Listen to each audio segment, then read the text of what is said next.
Hey guys, this is Toy Dude 101 with another Narnia toy review, and today we have Susan Pevensey and Little Reepicheep.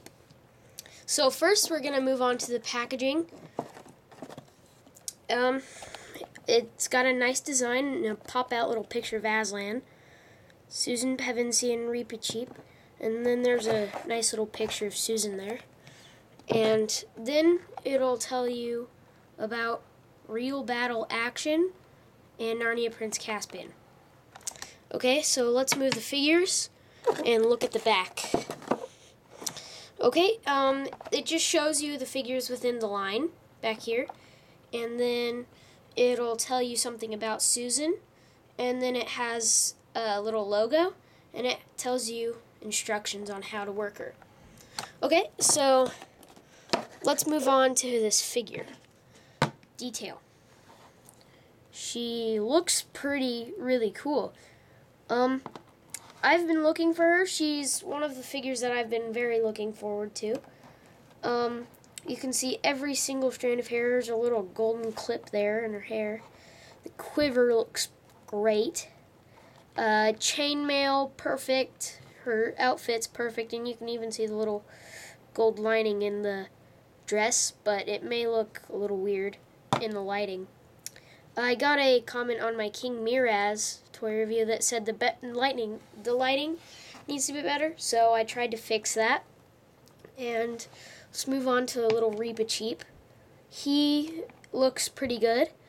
They nailed his color perfectly. There's a little feather in his hat, and his detail is really good. He looks almost exactly like Reepicheep in the movie. They both do. But Susan kind of looks a little cartoony, but that's just fine. Nobody cares, really. Let's move on to her articulation.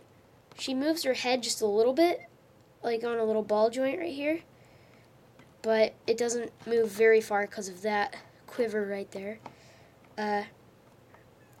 This arm doesn't move unless it's her action feature, and then her elbow bends, and her wrist moves 360, which I like. That pulls back, and it looks like her action feature, which I'll get onto later. And I don't know about the legs yet. Oh, you can move her legs back and forth, and you can move her knees, and you can twist her torso, I think 360, probably.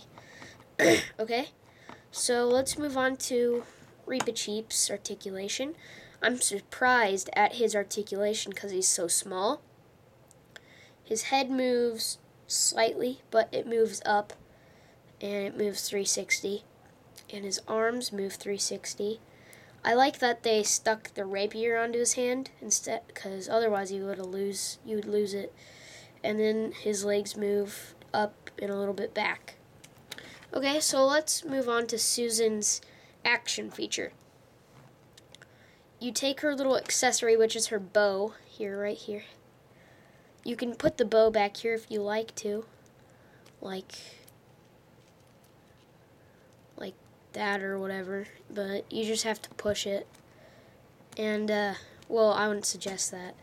But you do that, she holds it, and you push the quiver up, and she gets ready to shoot it. So you can move her head like this, put that right there, and it looks like she's ready to shoot her arrows. If I were a Telmarine, I'd be afraid of her. Kaboom! Kaboom! Okay, so Reepicheep doesn't have an action feature. You can mess around with. Let's see. Do I recommend this figure? Yes, I recommend this figure if you're trying to go for the whole line. She looks really good, except the fact that she's a bit cartoony, which is okay. And next up, I will be having another Peter Pevensey, which is the final battle Peter Pevensey. So, yes, I recommend this figure. She is very cool.